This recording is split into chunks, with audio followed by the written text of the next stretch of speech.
L'affaire Delphine Jubilard, c'est sans doute l'une des énigmes criminelles qui a le plus fasciné et divisé la France ces dernières années. On va décortiquer ensemble ce dossier hors norme. Tout commence là. Dans la nuit du 15 au 16 décembre 2020, à Cagnac-les-Mines, un petit village tranquille du Tarn, Delphine Jubilard, une infirmière de 33 ans, mère de 2 jeunes enfants, s'évapore. Littéralement. Et c'est là que toute l'affaire devient un casse-tête incroyable. Pas de corps pour prouver qu'il y a eu un meurtre, pas de scène de crime, pas de sang, pas de traces de lutte, et pas d'aveu pour clore l'histoire. Alors comment la justice peut-elle même espérer trouver la vérité? Pour essayer de comprendre, il faut revenir un peu en arrière, sur le contexte. Parce qu'au cœur de cette disparition, il y a un couple qui est en train d'exploser. Ils vivent encore sous le même toit, mais ils sont au bord du gouffre. En fait, on a deux mondes qui s'affrontent.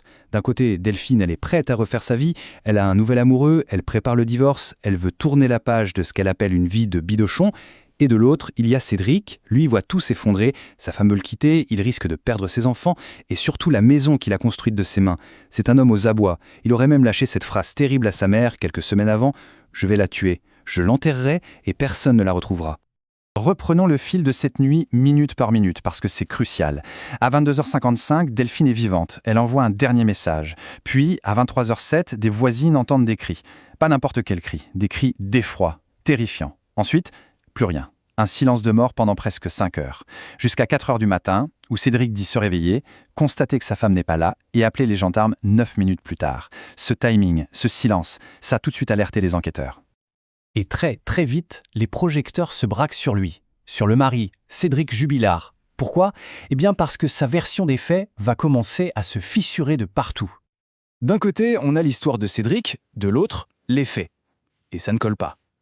La couette qu'il met à laver à 4h50 du matin, peu crédible. Son téléphone, il dit qu'il n'a plus de batterie, mais les experts sont formels. Il restait 40% et il a été éteint à la main. La voiture, elle n'est pas garée comme d'habitude et il y a de la buée à l'intérieur, comme si quelqu'un y était resté un moment. Et le plus accablant, il nie toute dispute, mais leur propre fils dit avoir entendu ses parents s'engueuler très fort ce soir-là. Alors, quand on met tout ça bout à bout, la dispute entendue par le fils, les cris des voisins, les lunettes de Delphine retrouvées cassées avec une violence inouïe, son comportement bizarre, son téléphone éteint, chaque élément, pris tout seul, ne prouve rien, mais ensemble, il dessine un tableau. Un tableau que la justice appelle un faisceau d'indices. Et ça, c'est vraiment le cœur du dossier de l'accusation. En France, on n'a pas forcément besoin d'une preuve matérielle, genre l'arme du crime ou le corps, pour condamner quelqu'un. Si un ensemble d'indices est à la fois grave et concordant, c'est-à-dire qu'ils pointent tous dans la même direction, ça peut suffire à convaincre un jury. Sauf que, et c'est un sauf que monumental, c'est l'argument numéro 1 de la défense. Sans corps, comment être absolument certain qu'il y a eu meurtre? C'est le doute qui plane sur toute cette affaire. Et ce n'est pas tout. Les enquêteurs ont retourné la maison dans tous les sens, avec les techniques les plus modernes. Résultat, 0. Pas une trace de sang, pas un cheveu arraché, aucun signe de lutte qui pourrait prouver qu'une violence mortelle a eu lieu. Et enfin, il y a le silence de Cédric Jubilard. Pendant des mois, des années d'interrogatoire, de garde à vue, il n'a jamais craqué. Face aux policiers, il a toujours clamé son innocence. On se retrouve donc face à un paradoxe judiciaire total. D'un côté, une montagne de soupçons qui pèse sur un seul homme.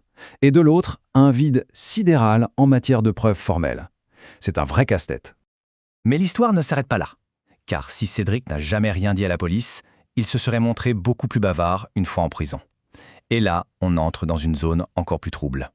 Il y a ce témoignage glaçant de son ex-compagne rencontrée en prison. Elle raconte qu'un jour, Cédric lui aurait tout avoué. Il lui aurait dit qu'il l'a étranglée et il y aurait même mimé le geste devant elle. C'est d'une précision qui fait froid dans le dos. Et puis il y a cette autre phrase qui lui aurait dite « Je l'ai déjà fait une fois, je peux le faire 2 fois ». Est-ce que c'est un aveu caché ou juste une menace pour la garder sous son emprise? C'est incroyablement ambigu. Alors, qu'est-ce qu'on doit penser de ces aveux? Est-ce que c'est la vérité qui finit enfin par sortir, ou est-ce que c'est le jeu pervers et manipulateur d'un homme décrit comme un menteur qui cherche à se vanter, à faire peur, à exister? C'est toute la question. Tout ça nous mène au procès qui se profile, et on imagine le défi incroyable qui attend les jurés. Comment est-ce qu'on peut juger un homme dans ces conditions? La clé de tout, ce sera ce concept très français, l'intime conviction. Ça veut dire que les jurés n'ont pas à cocher des cases. Ils doivent, au fond de leur conscience, être absolument certains de la culpabilité de Cédric Jubilard. Pas juste penser que c'est probable, non, être certain.